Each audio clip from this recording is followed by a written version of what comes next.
তোমরা প্রধানমন্ত্রী হবা ইনশাআল্লাহ, কিন্তু তোমরা হাসিনার মতো প্রধানমন্ত্রী হইও না, যিনি তার দেশের মানুষকে বলছে, এখন অডিও রেকর্ডগুলো সব আসছে, যা ইচ্ছে হত্যা করো বলছে, যত মারা প্রয়োজন তত মেরে ফেলো, এরপর আমার ক্ষমতা টিকিয়ে রাখতে হবে। তোমরা এমন প্রধানমন্ত্রী হও না। তোমরা বর্তমান সময়ে আনোয়ার ইব্রাহিম মালয়েশিয়াকে নেতৃত্ব দিচ্ছে, এরদোয়ান তুরস্ককে নেতৃত্ব দিচ্ছে। তোমরা ওমরের মতো প্রধানমন্ত্রী হবা, যে ওমর দিনের বেলায় ঘুমাতেন না, যে কোনো প্রজা বা কোনো রাষ্ট্রের নাগরিক যদি আমার কাছে অধিকারের জন্য আসে আর আমি যদি দিনের বেলা ঘুমিয়ে থাকি, তাহলে তারা তো অধিকার ছাড়া তাদেরকে চলে যেতে হবে।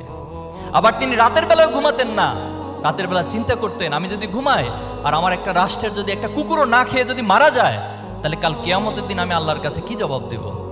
তোমরা এই অনুভূতি সম্পন্ন প্রধানমন্ত্রী হবা। যেদিন বাংলাদেশে অনুভূতি সম্পন্ন প্রধানমন্ত্রী হবে, সেদিন সত্যিকার অর্থে বাংলাদেশে আবু সাইদ, মুগ্ধ, শান্ত, ওয়াসিম তাদের স্বপ্ন বাস্তবায়িত হবে। আমরা আজকে তোমাদেরকে এই মেসেজগুলো দিতে চাই।